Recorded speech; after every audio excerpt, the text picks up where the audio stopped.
Halo, Halo teman-teman, selamat datang kembali di Ruang Ngobrol.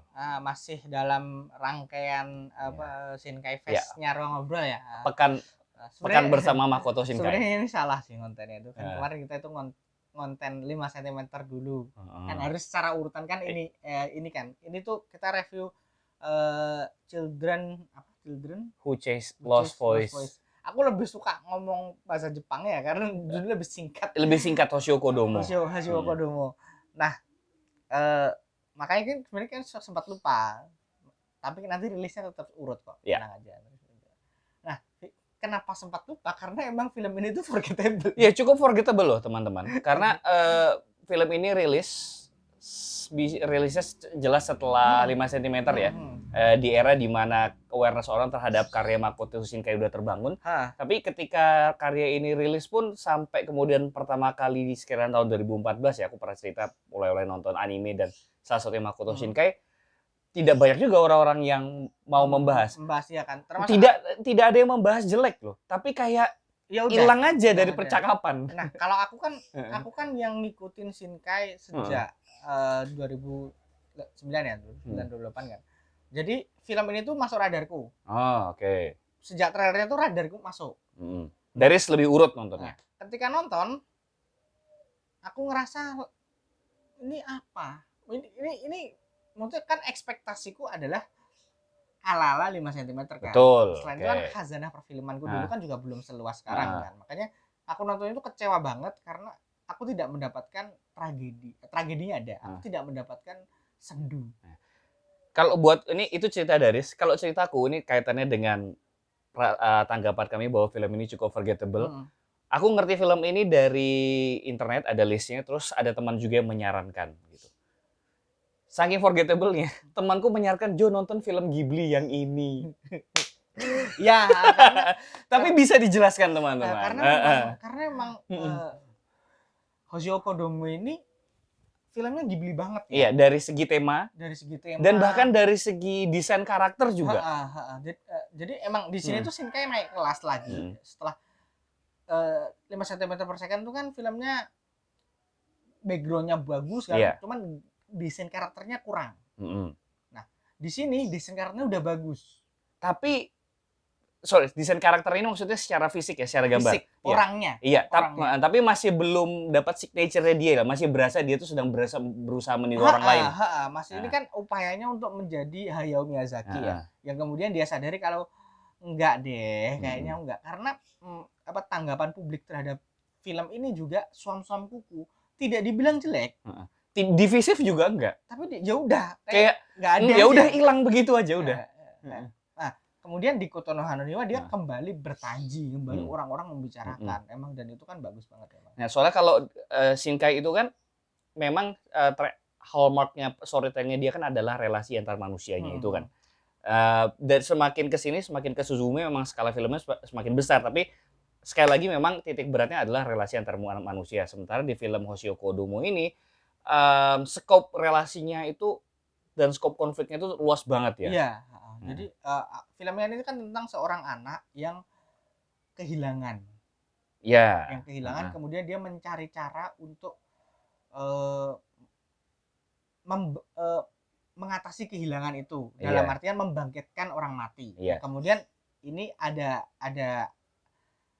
caranya itu ada di dunia bawah tanah. Yang ternyata cara ini udah diincar sama organisasi namanya Archangel yang skalanya kan besar. Ya diwakili sama gurunya dia. Skalanya kan terlalu besar ya. Jadi film ini tuh terlalu sibuk memperkenalkan konsep megah. Archangel ada Agartha dunia bawah tanah, kemudian penjaga gerbangnya, kemudian masyarakat yang hidup di bawah tanah.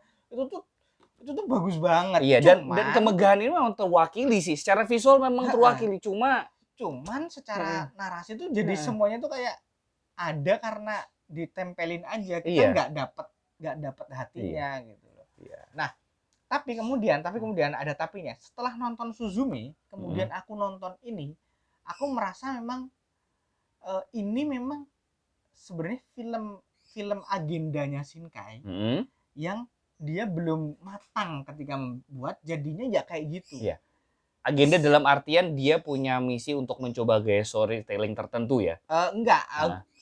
apa namanya, Ah. ngomongin kehilangan. Oke. Bukan ngomongin kehilangan, ngomongin agenda-agenda soal itu. Suzume kan ngomongin itu kan. Iya, ada Nah, kehilangan. karena dia tuh masih muda, masih idealis, masih pengen, ini kan terjadi pada kita ya. Ketika kita masih muda, ketika kita ideal, kita tuh pengen, kalau terutama aku ya kreator ya, aku kepengen karyaku itu penuh,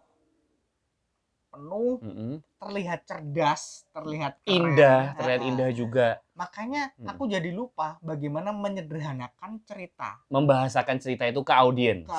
Nah, Shinkai itu di sini masih muda itu, makanya di Suzume jadi lebih sempurna karena dia tuh disederhanakan ceritanya. Lore-nya disederhanakan. Di sini kan dia bikin lore sendiri. Bagus banget. Di Suzume itu dia pinjem lore-nya pinjem lore, pinjem lore ikan lele, pinjam ikan lele. Iya, kalau di Suzume kalau di Suzume dia pinjam lore Jepang.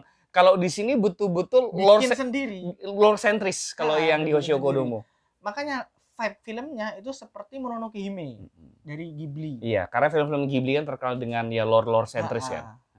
Termasuk ada Shin, ada Sun. Nah, itu yang kemudian di Suzume itu diwujudkan lagi. Sama aja jatuh cinta karena pada badan pertama, kemudian ingin mengejar cinta. Itu sebenarnya sama, cuman karena skupnya Children Bulos Hoshio Kodomo ini dunia, jadinya kita nggak relate. Iya, kalau skopnya Suzume itu kan adalah memori kolektifnya orang Jepang terhadap bencana. Iya, jadi elemen-elemen fiksi, bukan elemen fiksi, sorry, elemen-elemen magis, elemen-elemen lore ini yang dimasukkan di Suzume itu tuh bisa connect. Iya. Gitu. Bahkan sama kita yang di Indonesia yang sering kena gempa tuh bisa connect. Tapi kalau di Hoshio Kodomo nih nggak believable ya, itu tuh jadi cerita aja. Bagus, tapi nggak lore-nya bagus. Cuman kita tuh nggak bisa masuk ke dalam ceritanya. Cuman kita cuma sebatas paham ini terjadi ini karena begini. Udah, dia tidak membangkitkan apapun.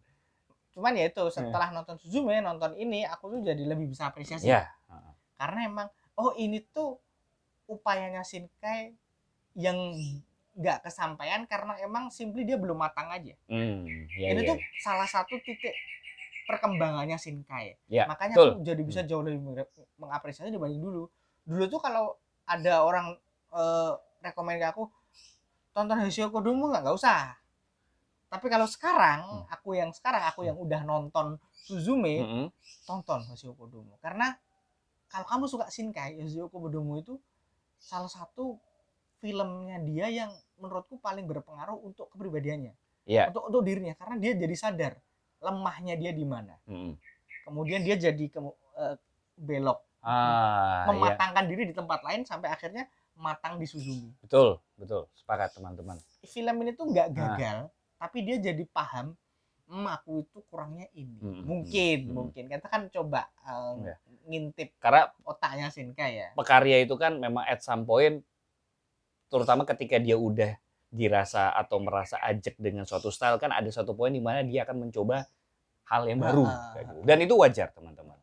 Dan terbukti ya apresiasi dariku juga bahwa walaupun ini upayanya dia di Hoshio Kodomo kurang berhasil, tapi lewat persistensinya dia itu kemudian bisa terbayar bertahun-tahun kemudian di Suzume. Makanya aku sempat ngobrol sama temanku ya, kalau bahasaku aku sempat membahasakan bahwa Suzume itu adalah versi perfectnya Kimi no Na wa.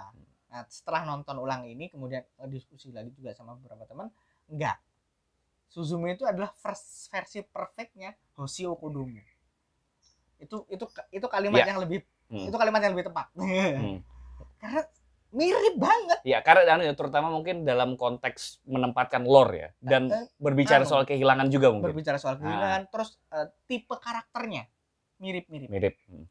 Iya kan, mengejar sesuatu kan, road trip. Iya, dan cowok cewek yang tidak berhubungan sama sekali, baru ketemu pertama kali, merasa ada koneksi. Iya, dan si cowok tahu ada ini, itu harus dikejar. Si cewek ini belajar itu baru sambil jalan. Iya. Walaupun ya ini lebih kacau lagi sih. Ya nggak sekacau itu teman-teman, tapi tidak begitu maksimal. Lagi, ini tuh cobalah ditonton. mungkin akan teman-teman nonton ulang ini tuh akan dapat apresiasi baru sih. Mungkin filmnya nggak jelek kok, sama sekali nggak jelek. Nggak jelek. Cuman biasa aja dibandingkan film yang lain, juga dia terkesan biasa aja. Tuh ini kita belum ngomongin filmnya yang The Post Promise ini era. Dan kalau diurutkan secara sequence ini cukup out of character. Cukup out of character. Karena sendunya nggak ada ya. Nggak ada. Sendunya nggak ada. Dia ada nggak nyampe.